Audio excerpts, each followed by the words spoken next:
그레이스교에서 진행하는 기독교 고전 매일 읽기 프로젝트 존 버년의 철로역정 제1부 13장 그들이 허영의 시장에 들어가고 그중 믿음이 순교를 하다. 광야를 거의 다 벗어날 무렵 믿음이 우연히 뒤를 돌아보았을 때 그가 알고 있는 사람 하나가 그들을 뒤따라오는 것을 알게 되었다. 믿음은 함께 걷고 있던 크리스천에게 말했다. 아, 형제여, 저기 오시는 분이 누구라고 생각하십니까? 이 말을 듣고 크리스천은 유심히 뒤를 돌아보고 나서 말했다. 저분은 나의 좋은 친구이신 전도자라는 분입니다. 아, 그렇지요. 저분은 제게도 좋은 친구이십니다. 저더러 좁은 문으로 가라고 일러주신 분이 바로 저 분이니까요. 하고 믿음도 기쁜 얼굴로 맞장구를 쳤다. 그때 그들에게 가까이 다가온 전도자가 인사를 했다. 사랑하는 두 분들 안녕하십니까? 당신들과 당신들을 도와준 분들도 모두 화평하시길 빕니다. 크리스천이 얘기했다. 어서 오십시오, 전도자님. 진심으로 환영하는 바입니다. 당신의 얼굴을 다시 뵈오니 저의 영원한 생명과 복락을 위하여 친절하고 끈기 있게 도와주셨던 일이 새삼스레 기억에 되살아나는군요. 믿음이 얘기했다. 이렇게 와 주신 것을 천만 번 감사하는 바입니다. 오, 고마우신 전도자님, 당신이 이처럼 동행해 주시는 것이 저희 같은 순례자들에게는 얼마나 고맙고 바람직한 일인지요. 전도자가 얘기했다. 자, 여러분들, 우리가 작별한 뒤로 두 분께서는 어떻게 지내셨습니까? 도중에 어떤 일들을 만났으며 그 일들을 어떻게 처리하셨습니까? 그러자 믿음과 크리스천은 전도자에게 도중에 있었던 모든 일들을 이야기해주고 그 모든 어려움들을 어떻게 극복하여 이곳까지 이르게 되었는지를 상세히 들려주었다. 전도자가 말했다. 당신들이 그 모든 시련을 극복하고 승리자가 되셨으니 무척 반갑고 기쁘군요. 여러 가지 많은 약점들을 가지고 있음에도 불구하고 이 길을 오늘에 이르기까지 계속 걸어오셨으니 더욱 감격스럽습니다. 정말이지 당신들이 중도에 포기하지 않고 여기까지 오신 일은 나뿐만 아니라 당신들을 위해서도 대단히 반가운 일입니다. 씨는 내가 뿌렸고 당신들이 거두었으니 머지않아 때가 이르면 뿌린 자와 거둔 자가 다 같이 기뻐할 날이 올 것입니다. 즉 피곤하지 아니하면 때가 이름에 거두리라 하신 말씀처럼 당신들이 인내로 끝까지 견디면 머지않아 반드시 거둘 때가 올 것입니다. 면류관은 바로 당신들 앞에 있고 영원히 썩지 아니하는 것이니 너희도 얻도록 이와 같이 다름질하라는 말씀처럼 면류관을 얻기 위하여 계속 달려나가십시오. 이 면류관을 얻으려고 길을 떠나 꽤 멀리까지 간 사람들이 많이 있었지만 갑자기 다른 사람이 중간에 끼어들어 그들로부터 면류관을 빼앗는 일도 종종 있었습니다. 그러니 면류관을 남에게 빼앗기지 않도록 굳세게 견디어 내고 단단히 붙들어야 합니다. 당신들은 아직도 마귀의 세력권에서 완전히 벗어나지 못했으니 죄에 대항해서 싸우기는 했으나 피투성이가 되어 죽을 정도로 무시무시한 경험은 별로 하지 못한 셈입니다. 그러니 보이지 아니하는 것을 보이는 것처럼 확고하게 믿고 굳건히 나아가야 합니다. 이 세상에 속된 것들에 마음을 두어 쓸데없는 동요가 일어나지 않도록 노력해야 하며 무엇보다도 여러분들 자신의 영혼과 마음을 살펴 육신의 정욕에 사로잡히지 않도록 주의해야 합니다. 왜냐하면 만물보다 거짓되고 심히 부패한 것은 마음이라는 말씀처럼 마음에서 우러나오는 정욕은 이 세상의 그 어느 것보다도 거짓되고 사악한 것입니다. 얼굴을 부싯돌같이 굳게 하십시오. 하늘과 땅의 모든 권세가 여러분들 편에 서 있으니까요. 크리스천은 그의 권고에 대해서 깊이 감사하였으나 남은 나그네 길에 도움이 될 수 있도록 좀 더 이야기해 주기를 간청했다. 그들 두 사람은 전도자가 예언자이며 앞으로 그들에게 일어날지 모를 여러 가지 일들과 그런 난관들을 극복할 수 있는 방법들까지 가르쳐 줄 수 있는 분임을 잘 알고 있었기 때문이다. 믿음도 또한 크리스천의 요구에 동의하므로 전도자는 이를 수락하고 다음과 같이 이야기를 계속했다. 나의 형제들이여, 당신들은 복음에 기록된 참 말씀들 가운데서 당신들이 하나님 나라에 들어가기 위해서는 많은 환난을 겪어야 한다는 것과 어느 도시에 나가 결박과 환난이 당신들과 함께 거하리라는 것, 또 그러한 이유 때문에 여러 가지 어려움을 당하지 아니하고서는 순례의 길을 계속 갈 수 없음을 잘 알고 있습니다. 당신들은 이미 당신들에게 내려졌던 몇 가지 환난으로 미루어 보아 내 말이 진실임을 알 수 있을 것이며 앞으로도 더 많은 환난들이 당신들을 따라다닐 것입니다. 이제 당신들이 보시는 바와 같이 광야는 거의 다 벗어나왔으므로 머지않아 하나의 소도시가 눈에 띄일 것입니다. 그 도시에 들어서면 사방에서 당신들을 죽이려 드는 마귀들이 공격해 올 것인데 당신들 중에 한 사람 혹은 두 사람 모두가 피로써 당신들이 믿고 있는 하늘의 복음을 증거해야만 할 것입니다. 그러나 죽음을 무릅쓰고 믿음을 지키려는 자에게 하나님께서는 생명의 면류관을 씌워 주실 것이며 그 고통은 이루 형언할 수 없겠지만 죽은 자의 영광은 살아서 여행을 계속하는 자의 영광보다 더욱 클 것입니다.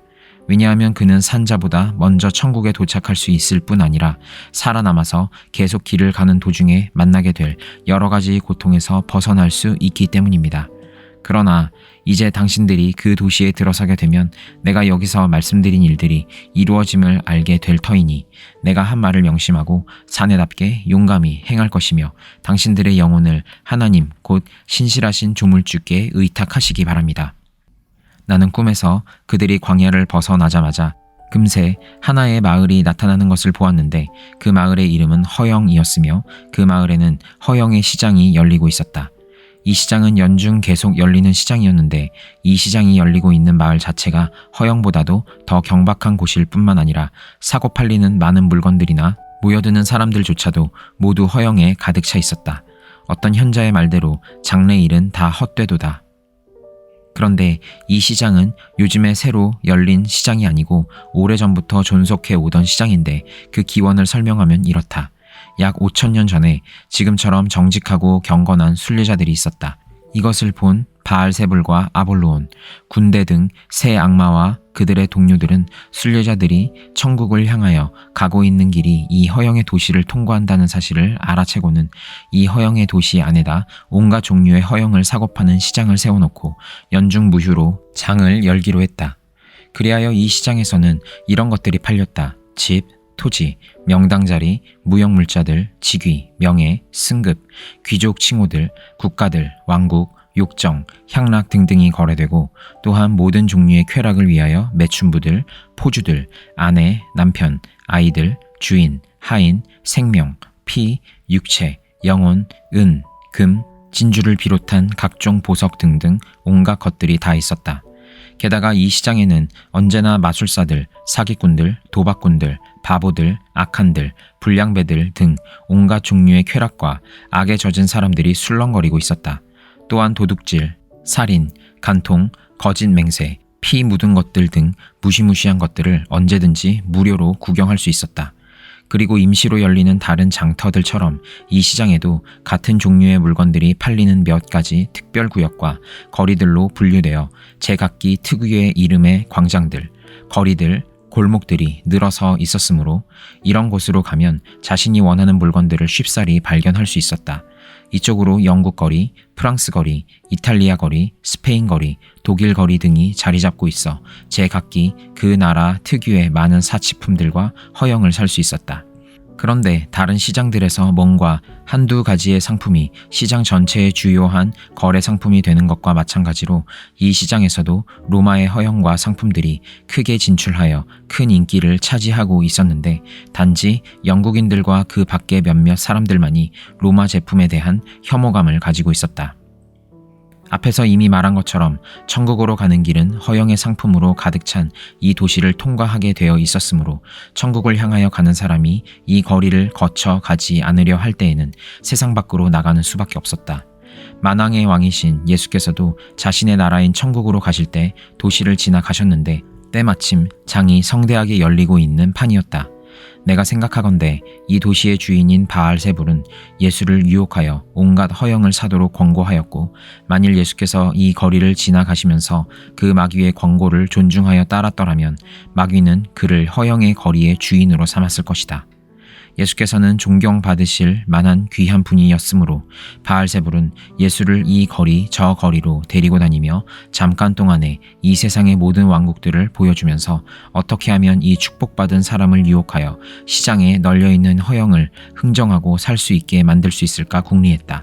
그러나 예수께서는 이러한 온갖 상품들에 전혀 마음을 두지 않으시고 허영에 대해서는 한 푼의 돈도 허비하지 않으신 채로 그 도시를 떠나가셨다. 이처럼 이 허영의 시장은 아주 오래전에 세워진 것으로 오랜 기간 동안 변함없이 유지되어 온 매우 거대한 시장이었다.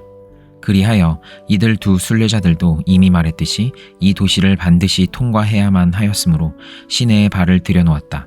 그러나 어찌된 일인지 그들이 시장에 들어서자마자 시장에 모인 사람들이 여기저기서 웅성거리기 시작하더니 이윽고 도시 전체가 그들 두 순례자들에 대하여 떠들썩하게 되고 말았다. 이렇게 야단 법석이 일어나게 된 데에는 몇 가지 이유가 있었다. 첫째로 이 순례자들이 입고 있는 의복은 시장에서 거래되고 있는 옷들이나 이곳 사람들이 입고 있는 옷들과는 판이하게 달랐다.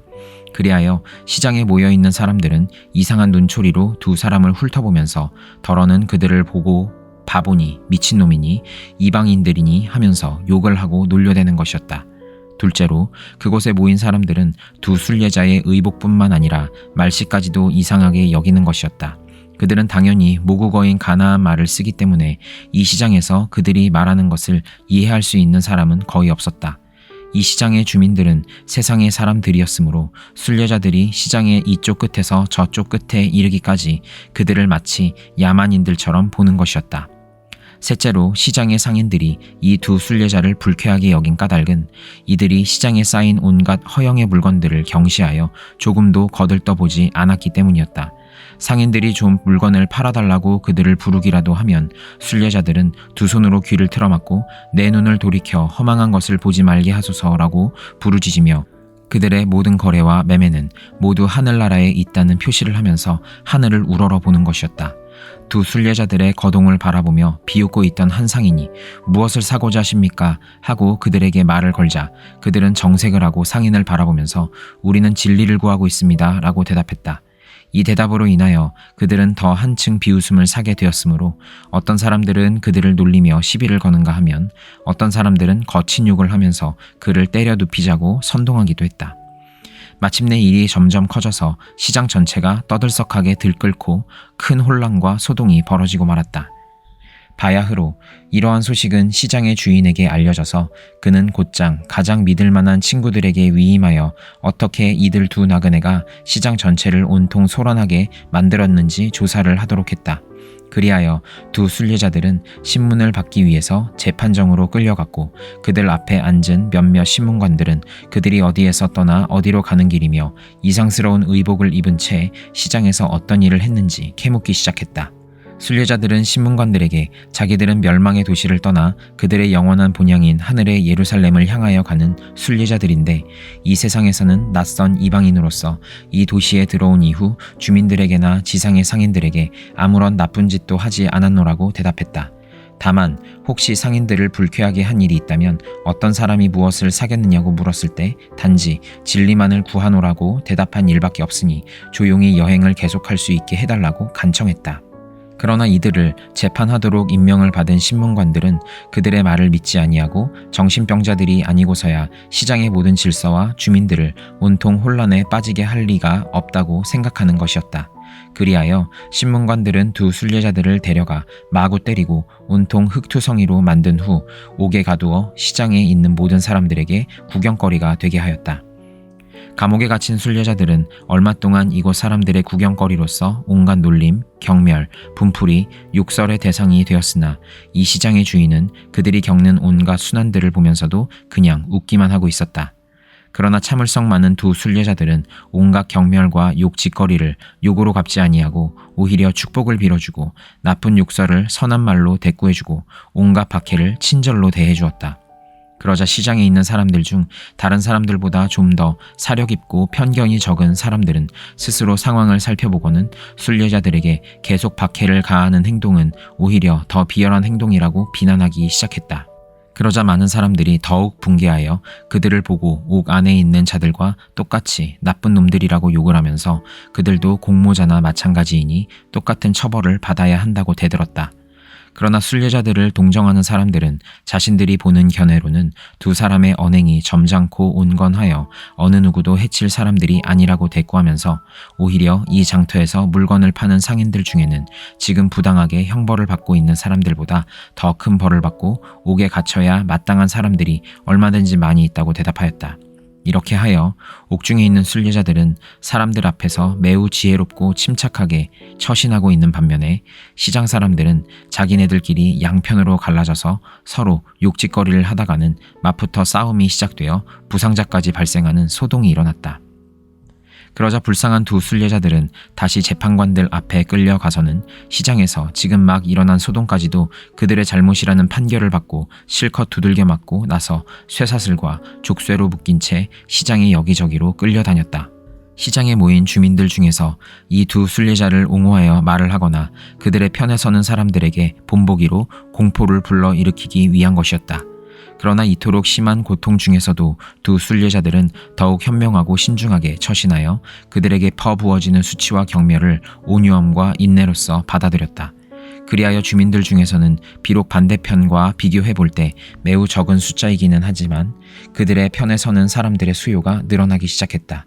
이러한 현상은 더욱더 시장 주인의 분노를 자아내어 마침내 결박 정도로는 시장의 주민들을 모욕한 죄와 거리를 소란으로 몰아넣은 난동을 처벌하기에 부족하니 사형시키는 도리밖에 없다고 위협했다.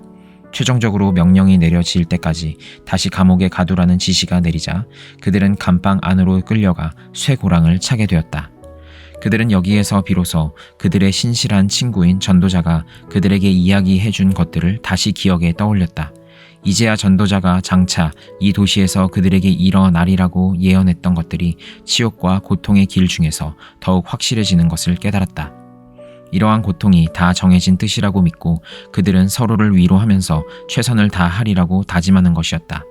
이들은 또한 앞으로 닥쳐올 더 큰 고난이 누구의 운명이든 간에 그것이 곧 자신의 최고 행복이라 여기면서 내심으로는 제각기 자신이 그 운명에 선택되기를 바라고 있었다.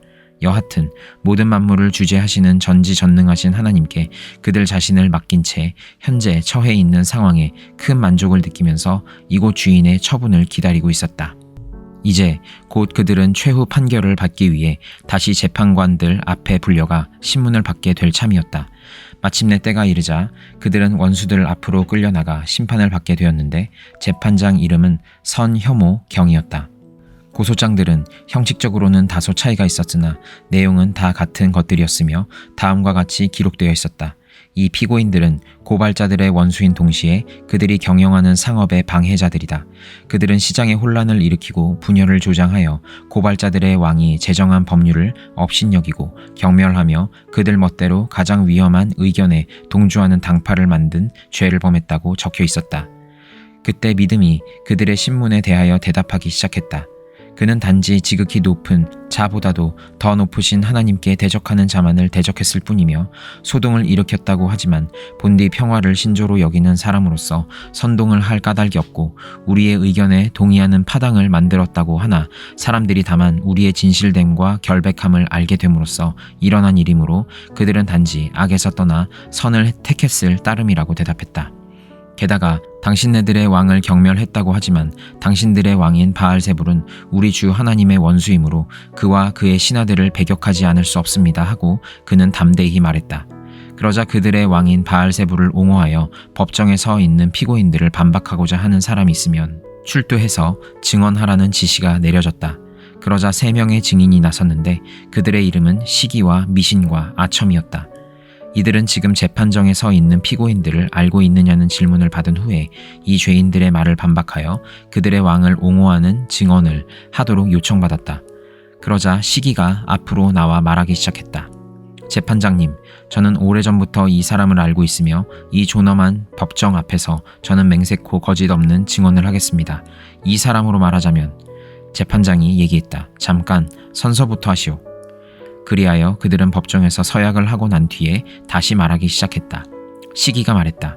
재판장님, 이 사람은 매우 그럴듯한 이름을 가지고 있음에도 불구하고 사실은 우리나라에서 가장 비열한 인간들 중에 하나입니다. 그는 왕이건 백성이건 법률이건 관습이건 아랑곳하지 않고 무시해버리면서 다만 그 자가 신봉하는 소위 신앙과 경건의 규칙들이라 불리는 불충스러운 사상들을 모든 사람들에게 전파하고 감염시키고자 하는 악한입니다. 특히 제가 언젠가 그로부터 직접 들은 바에 의하면 그가 신봉하는 기독교의 원리와 우리 허영의 거리 관습들과는 아주 정반대의 것이어서 결코 서로 화합할 수 없다는 것입니다.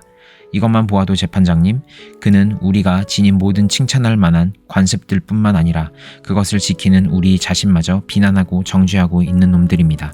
재판장이 대답했다. 그 밖에 더 할 말은 없는가? 시기가 말했다. 재판장님, 말씀드릴 것은 많지만 법정을 지루하게 할 것 같아서 이상 마치렵니다. 그러나 다른 증인들께서 제시한 증거만으로 이자를 사형시킬 만한 증거가 불충분하다면 다시 한번 보충 증언을 하겠습니다. 그래서 재판장은 시기에게 대기하고 있으라고 명한 후 다음으로 미신이라는 증인을 불러 세워 피고인의 얼굴을 자세히 보라고 했다. 또한 그들의 왕인 바알세불을 옹호하여 피고에게 반박할 것이 있으면 무엇이든 다 말하라고 명했다. 그리하여 미신은 선서를 하고 난 후에 증언을 시작했다. 미신이 말했다.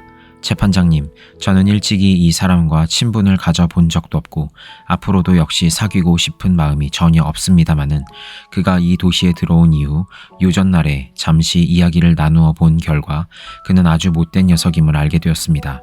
그가 말하는 것을 들으니 우리의 종교는 아주 무가치한 것으로 이런 종교를 가지고는 하나님을 기쁘시게 할 수 없다는 거예요.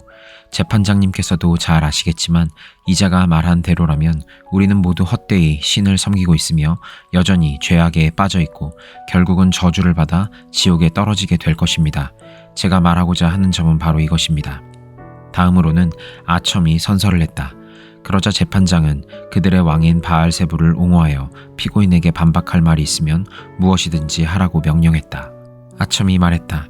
재판장님, 그리고 여기 모이신 신사 여러분, 저는 오래전부터 이 자를 잘 알고 있으며 또한 그가 말하지 말아야 할 것을 말하는 것도 여러 번 들었습니다.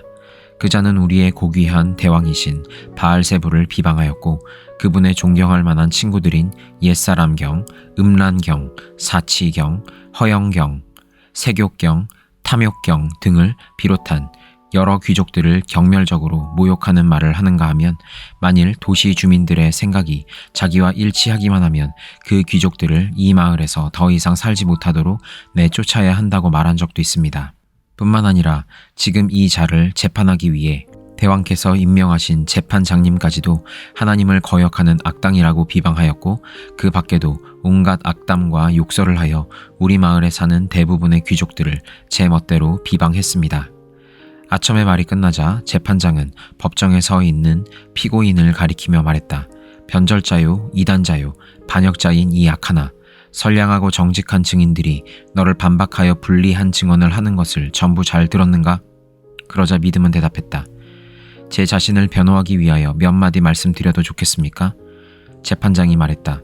이 악당 같으니 너는 더 이상 살 가치가 없는 놈이야. 지금 당장 그 자리에서 죽여버려야 마땅하겠지만 너 같은 녀석에게도 얼마나 관대한가를 보여주기 위해 몇 마디 변명할 기회를 주기로 한다. 믿음이 말했다. 우선 시기 씨가 말한 것에 대한 답변부터 시작하겠습니다. 세상의 어떤 법률이나 규칙, 관습, 사람들일지라도 하나님의 말씀에 어긋나는 것은 기독교 정신에 어긋나는 것이라는 말 이외에는 결코 말한 적이 없습니다. 만일 내 말에 잘못된 점이 있다면 나를 납득시킬 만한 설명을 해주십시오. 그렇게 해주신다면 여기 당신들 앞에서 기꺼이 내가 한 말을 취소하겠습니다. 둘째로 미신이 내게 반박하여 증언한 것에 대해서 말씀드리자면 하나님을 경배하기 위해서는 신성한 믿음이 필요하며 그것을 얻기 위해서는 하나님의 뜻을 보여주는 신성한 계시가 있어야 합니다. 그러므로 무엇이든지 하나님의 신성한 계시에 부합하지 않는 것을 믿으면서 하나님을 경배한다는 것은 단지 인간적인 신앙에 불과할 뿐 영생의 은혜를 얻을 수 있는 참된 신앙이 되지 못할 것입니다. 셋째로 아첨 씨가 말한 것에 대해서 말씀드리자면 내가 비방을 했느니 헐뜯었느니 하는 따위의 말은 제쳐두고 이 도시의 임금님과 소위 귀족들이라고 불리는 그의 신하들은 이 마을이나 혹은 이 나라에 사느니보다는 오히려 지옥에 가서 살아야 마땅할 인물들이라고 생각합니다. 그러하오니 주여 저를 긍휼히 여겨 주시옵소서. 그러자 재판장은 배심원들에게 말했다. 그때까지 배심원들은 옆에 대기하여 재판의 진행 상황을 관망하고 있었다. 배심원 여러분, 여러분도 알다시피 이 사람은 우리 도시에서 커다란 난동을 일으킨 장본인입니다. 여러분은 덕망 높은 신자들이 그에게 반박하여 여러 가지로 증언하는 것을 들으셨을 줄로 압니다. 또한 지금 그의 답변과 자백을 들으셨으니 이제 그를 교수형에 처하느냐 아니면 살려두느냐 하는 것은 여러분의 생각과 판단에 달려 있습니다. 그런데 저는 먼저 여러분이 판단을 내리시기 전에 우리나라의 법률에 대해서 여러분께 설명해드리는 것이 타당하다고 생각하는 바입니다. 우리 군주이신 바알세불의 신하들 중에서 그 하나였던 바로 왕 시대에 제정된 법률에 의하면 이단 종교를 믿는 사람들이 번성하고 자라나 너무 강하게 될 것을 억제하기 위하여 그들의 사내 자식은 모두 강에 내던져 죽게 하였고, 또 역시 대왕님의 신하였던 느부갓네살 왕의 통치하에서는 누구든지 백성들 가운데 그가 금을 부어 만든 우상 앞에 엎드려 경배하지 아니하면 즉시 훨훨 타는 풀무에 던져 타 죽게 하는 법령이 있었으며, 다음으로 다리우스 왕 때에도 어떤 기간을 정하여 그 기간 동안 누구든지 왕 이외에 어떤 다른 신에게나 우상에게 경배하고 의지하면 사자굴에 던져 넣기로 되어 있었습니다. 그런데 이제 반역자인 피고는 생각뿐만 아니라 물론 생각으로 반역하는 것도 용서할 수 없지만 언행으로도 이 모든 법령들을 위반했습니다. 그러므로 이자의 죄악은 결코 용서할 수 없습니다. 바로가 옛날에 그러한 법령을 제정하게 된 동기를 말하자면 실제로 범죄가 아직 나타나지는 않았지만 머지않아 범죄가 일어날지도 모른다는 우려에서 미연에 방지하기 위해 정한 것인데, 지금 이자의 범죄는 매우 명백하게 드러나 있습니다. 느부갓네살 왕과 다리우스 왕의 법률에 비추어 보아도 여러분이 보다시피 이 피고인은 우리의 종교에 거역하여 함부로 비방했고, 그 스스로 자백한 반역 죄만을 생각해 보아도 마땅히 사형 선고를 내리는 것이 당연하다고 생각합니다. 그리하여 배심원들은 의견을 모으기 위해 잠시 퇴정했는데, 그들의 이름은 맹목씨, 쓸모없음씨, 악의씨, 호색씨, 방탕씨, 성급씨, 자만씨, 증오씨, 거짓말쟁이씨, 장인씨, 빚 혐오씨, 완고씨 등이었다.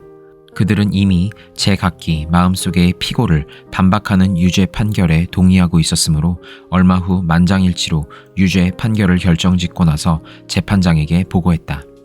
그들 중에 배심원 쓸모없음 씨가 맨 먼저 나와서 이놈은 이단자임이 분명합니다 라고 말하자, 다음으로 불선 씨가 이런 놈은 이 세상에서 아주 없애버려야 합니다 하고 말하였고, 악의 씨는 그렇소, 이런 놈의 얼굴은 쳐다보기도 싫소 하고 맞장구 쳤다. 이번에는 호색 씨가 나는 이자를 참을 수 없소 라고 말하자, 방탕 씨가 나도 마찬가지입니다.